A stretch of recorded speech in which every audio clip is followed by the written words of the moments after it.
BYD. Nice. So I've not.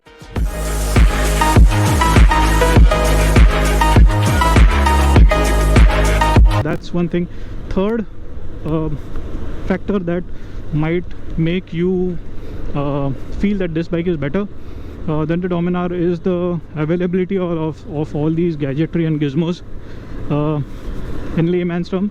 But yeah, the traction control the traction control and riding mode do make some amount of difference on these bad roads. If you're not experienced off-road, this thing will, although this is very much intrusive, I will not deny, sometimes it can get a bit too jarring when you suddenly open your throttle and you know there's mud, dust and grime below your rear wheel. The bike will just suddenly cut your fuel supply, and it will not stall, mind you, but it will make you feel that the traction control is working. Sometimes it can be good, most times it can be good, sometimes it can be a little too intrusive, but then that's a that's a thing that you will learn to live with eventually, and I find it very useful. This thing does have the lean angle sensor and all that, but I've not really seen that in action because I've not taken this on cornering and ghat where you know that can be activated. But a lot of my friends do say that it works wonders sometimes, so I think time will tell. But yes, the traction control riding modes do help a lot, especially right now it's on street mode. Oh yeah, and you can also put this into off-road mode.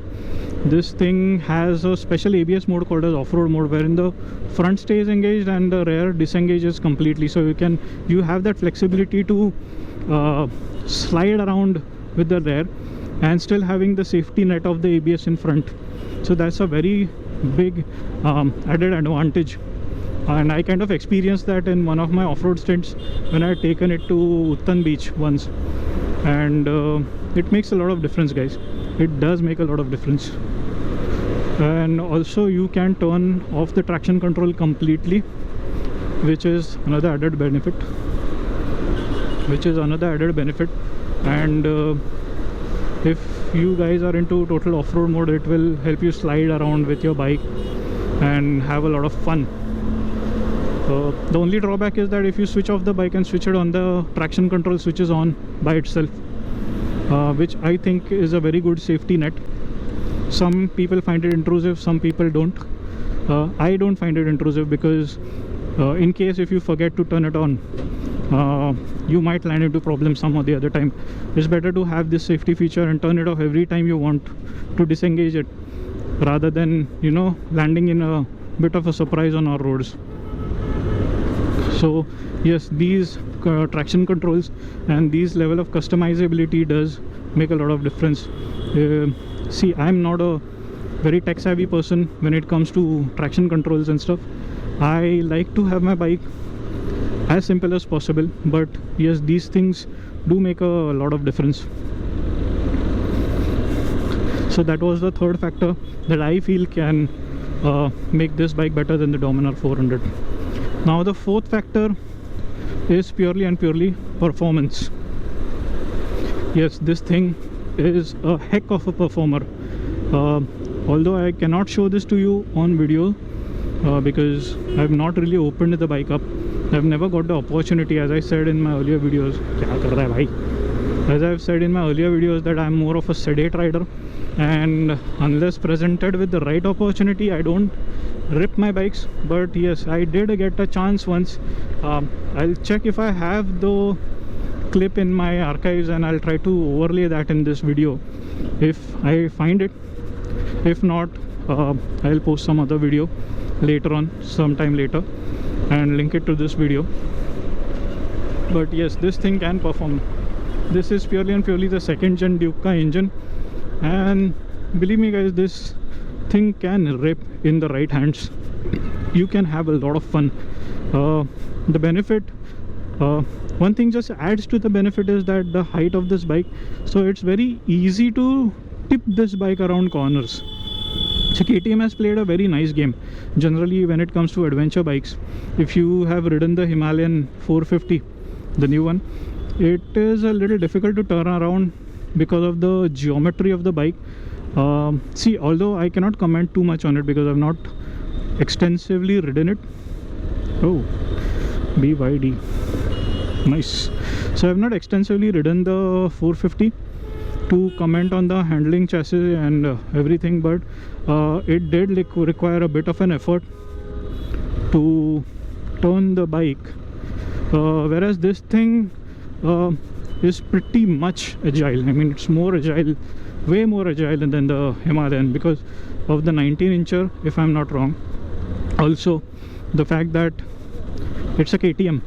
I mean, this is more road focused than being 100% off-road focused. You can say somewhere about 60% road and probably 40% off-road. And this thing translates into a lot better road mannerism, lot more, you know, a lot better mannerism on the roads. And believe me, it in the right hands and on the right roads, this thing can give you equal amounts of fun, because on straight stints I've done close to 100, 130, and you know, the bike doesn't break a sweat at all. So as I said, it's packed with performance. And secondly, if you're looking at the speedometer right now, I don't know if you can see it, I've been riding this thing around the city for past 104 kilometers almost. It's there on the speedometer if you guys can see it. And this thing has been returning very frugal fuel efficiency, man. I mean, 33 kmpl, 34 kmpl on this power packed engine is, I mean, I'm surprised. My Dominar never gave me anything about 27, 28 in city, and yes, on tours it used to give me 32, 31. But this thing is just on another level. If fuel efficiency does matter to you, but if you're buying something like this, I don't think so. I think you should be willing to look across the fuel efficiency factor, because this is more of a performance oriented engine, and you're gonna have a lot of fun on this engine if you keep on you know, if you make the engine sing in the higher rev notes, and it'll reward you very good. So yeah, this thing is packed with performance. Yeah, ow. So these factors will, hello, so these factors do make a lot of difference when you are making the purchase decision. Yeah, so my idea was to give you guys an opinion of what I feel about this bike is really great.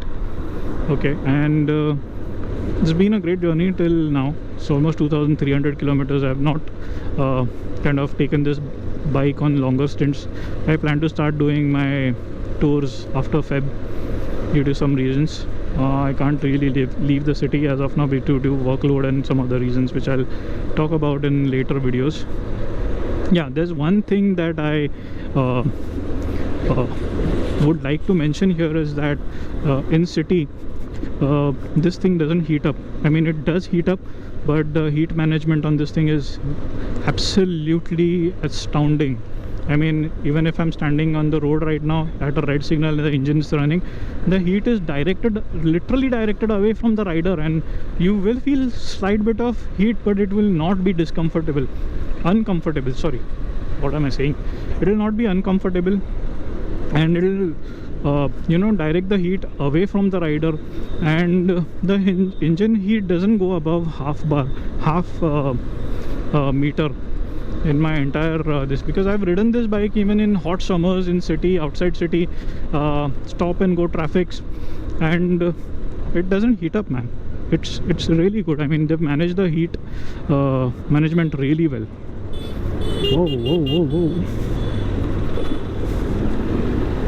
So yeah, that's about it. And secondly, if I have to mention some things that I don't like about this bike is, yes, the suspensions are long travel, but it's stiff, and that's one thing. that I've already mentioned in my previous videos. I'll put the link in the description below. Go have a look at that as well. And second thing, that if I have to nitpick, aesthetically, this windscreen, I absolutely hate it. It looks very incomplete. If given a chance, I would definitely change it. I'm in fact looking for a sorry, I'm in fact looking for a bigger visor to change to a bigger visor, because out on the highway, you can't say wind buffeting, but there is a lot of wind noise, and this thing throws the wind directly onto my forehead, and it's not really uncomfortable per se, but it can make a lot of difference in the longer runs. And it gets kind of slight bit of kind of irritating after a while, because that wind noise can disturb you a lot. And it's not what do you say, distracting, but it is kind of slight bit of irritating. See, yeah, there's one more thing that I absolutely hate, which I just experienced. This thing absolutely doesn't like to be in lower speeds in higher gears, which is not the case with Dominar, which I've mentioned in the earlier video. Like for example, now I'm down to 10-14. I have to switch to first, then raise the bike, and then switch to the second. See, now if I reduce the speed, see, now it will start knocking. It doesn't like to be in higher gears and lower speeds. That engine is, the lower end of the RPM meter is absolutely non-existent. But then that's another thing you'll have to learn to live with if you want this bike. It's a KTM after all. The state of tune might be slightly different, but the basic characteristic of the engine is not really changed. The power lies in the higher band of the RPM. Ooh.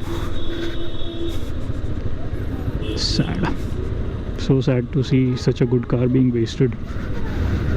Yeah, so the power lies in the higher band of the RPM, so it is bound to knock a lot. So yeah guys, I've reached my destination and I've given you my opinion. I hope this helps you guys to make an informed decision.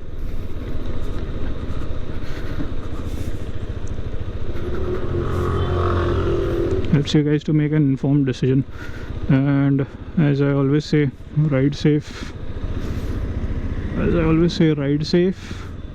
Be careful out there, and wear your gears all the time. It is better to sweat like a pig than to be skinned like a chicken. See you all in the next one.